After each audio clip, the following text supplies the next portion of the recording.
वर्तमान आमे पढ़िबा विशेष्य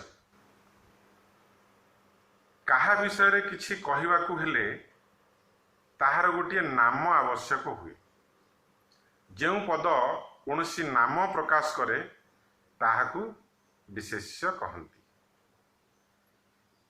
विशेष्य पुणी 5 प्रकार। प्रथम हैला वस्तुवाचक विशेष्य यथा पत्थर, सुना, जल, दुग्ध इत्यादि। द्वितीय प्रकार हैला विशेष वस्तुवाचक बा व्यक्तिवाचक विशेष्य यथा राम, हरि, दामोदर, कालिदास, गंगा एगुड़िक व्यक्तिवाचक विशेष्य।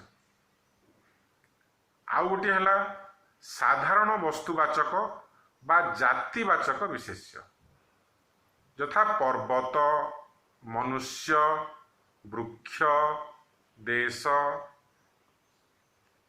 आउ गोटे प्रकार हैला गुण बा अवस्थावाचक विशेष्य यथा सौंदर्य, पांडित्य, नम्रता, धैर्य, उत्साह एगुड़िक गोटे गोटे गुण, तेणु यह गुणवाचक विशेष्य।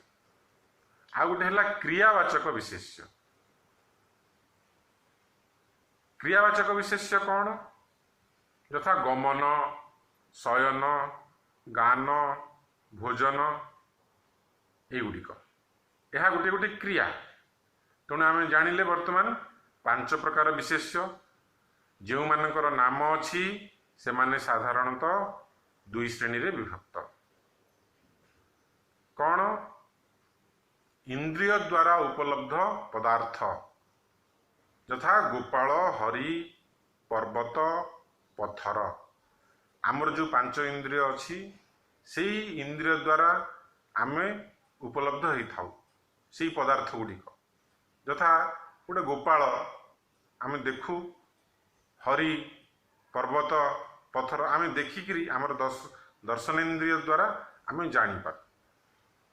आउ गोटे अच्छी कौन ना मन द्वारा उपलब्ध पदार्थ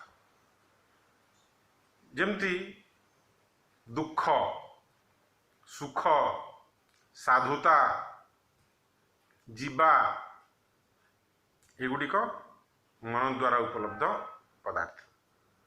इंद्रिय द्वारा उपलब्ध पदार्थ मानकर नाम मध्यरु केतक कौनसी निर्दिष्ट वस्तु को बुझाती यथा हरि, गंगा, हिमालय। आउ केतक नाम केतक वस्तु मध्यरे प्रत्येकर साधारण नाम अटंती यथा पर्वत, नदी, मनुष्य। जो नाम निर्दिष्ट वस्तु को बुझाए ताहाकू विशेष वस्तुवाचक विशेष्य बा व्यक्तिवाचक विशेष्य कहती।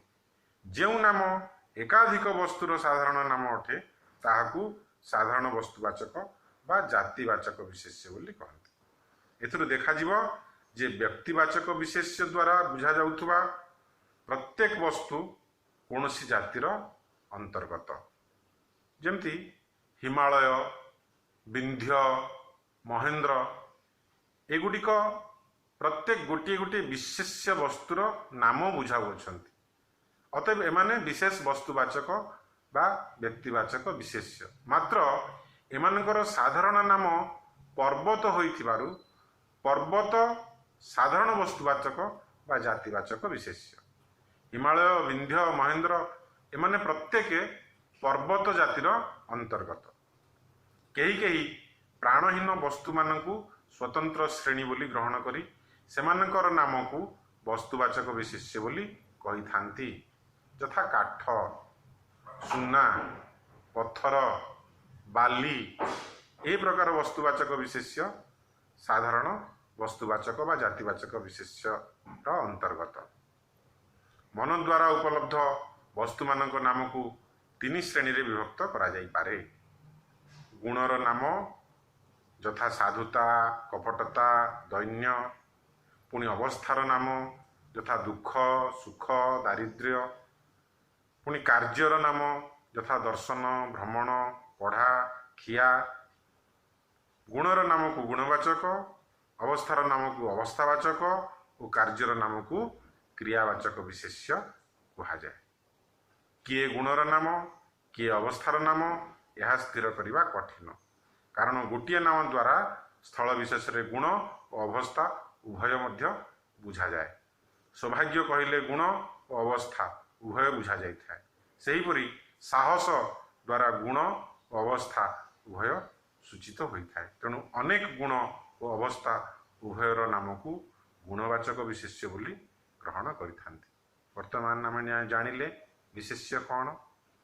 पुणी थरे मु कहूछि जे कहा विषय रे किछि कहिबाकु हेले ताहार गोटे नाम आवश्यक हुए। जो पद कौनसी नाम प्रकाश करे ताहाकु विशेष्य कहती। यही विशेष्य 5 प्रकार। गोटे है वस्तुवाचक विशेष्य, गोटे है विशेष वस्तुवाचक बा व्यक्तिवाचक विशेष्य, तृतीय है साधारण वस्तुवाचक बा जातिवाचक विशेष्य, चतुर्थ है गुण बा अवस्थावाचक विशेष्य एवं पंचम है क्रियावाचक विशेष्य। धन्यवाद।